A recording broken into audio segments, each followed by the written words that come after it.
God in our lives. I have told you what the presence of God is. The totality of God. Listen, the sum total of God. The manifestations of God.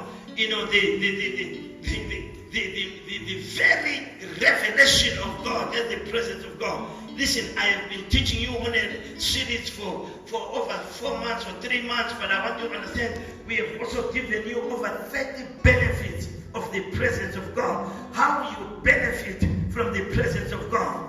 Listen, when I hear about the presence of God, I know over 30 benefits that benefit me when I walk into the presence of God. But I want you to understand, I want to give you from this week, you know, as we go forward again, the keys of activating the presence of God. I want you to listen, God is everywhere. He is in theology what is called omnipresent. He is everywhere. But by the fact that God is everywhere does not mean He is activated everywhere. I don't have people here today. I say, listen, God is everywhere, but God is not manifesting everywhere. I want you to listen.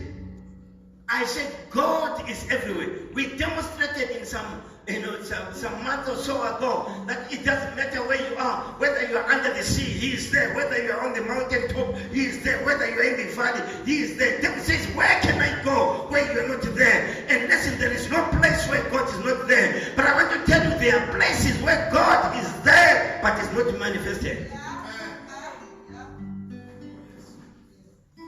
So this a series of activating the presence of God is important for you. Don't miss the keys of activating the presence of God. We have said the presence of God is everywhere.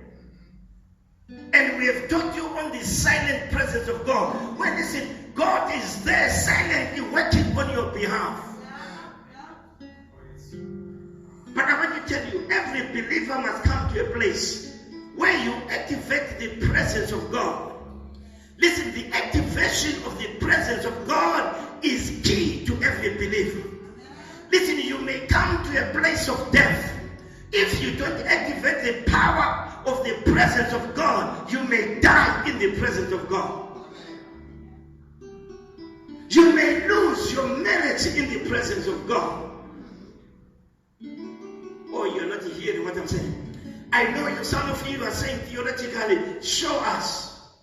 The Bible says when the children of Israel were moving out of Egypt, going to Canaan, the Lord by night was the pillar of fire, and by day He was a pillar of cloud.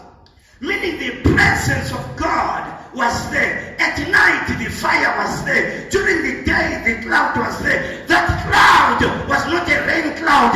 That was the presence of God. That fire was the presence of God.